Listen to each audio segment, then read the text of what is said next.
Silence. It is a universal language that speaks to all of us.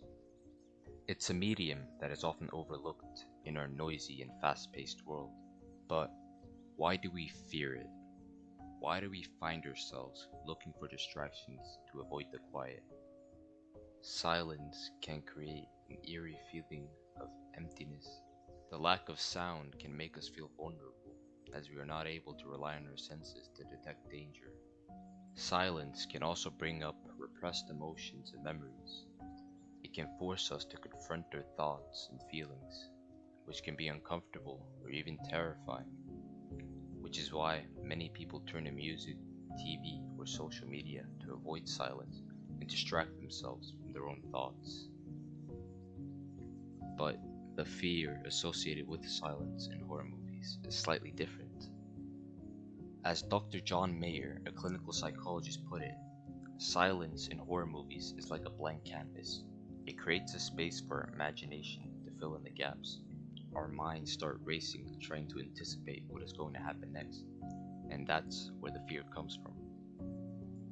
Our attraction to fear-inducing experiences is a complex phenomenon that has intrigued scientists and psychologists for decades. Many theories suggest that our fascination with fear may be rooted in our evolutionary past. Throughout human history, being able to detect and respond to threats has been crucial for our survival. Fear helps us to identify potential dangers and take actions to protect ourselves. In other words, our innate fear response has been essential in keeping us alive as a species. It has helped us to identify and respond to threats in our environment, and this response has become hardwired into our brains over time. However, in modern times, we rarely encounter the same types of threats that our ancestors did. We are no longer constantly in danger from predators or other external threats. Instead, we are faced with more abstract and complex threats, such as financial insecurity or societal pressures.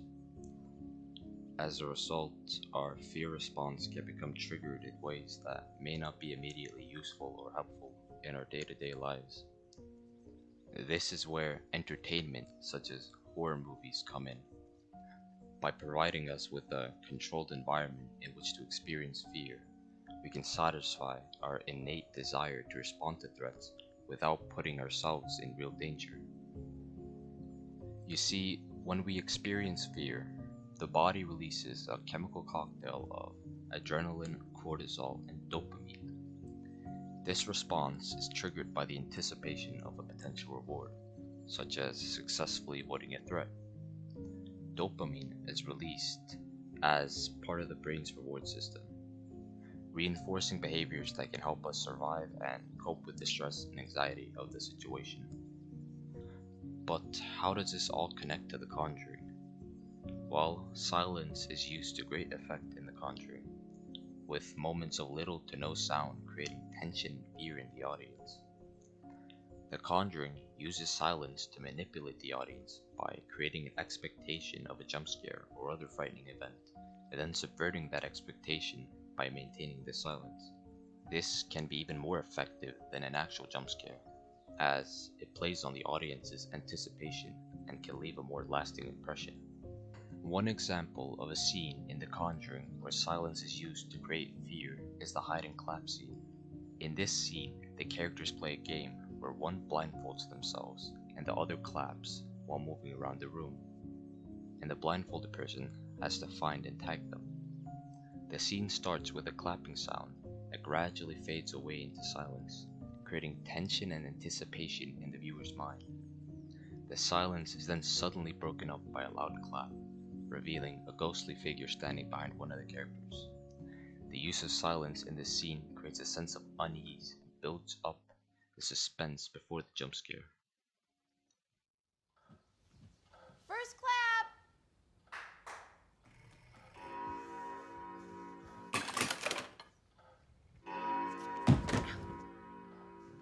Second clap.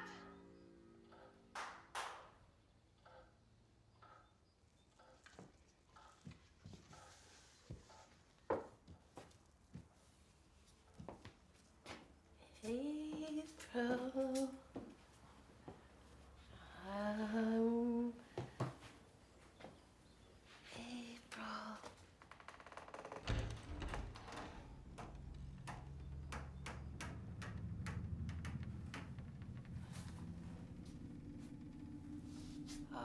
know where you're hiding. Give me the third clap.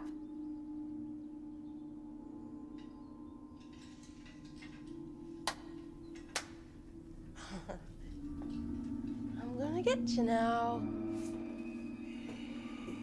I can hear you breathing. Ha ha, you took your blindfold off. I win. You weren't even warm, Mom. I was in Christine and Nancy's room.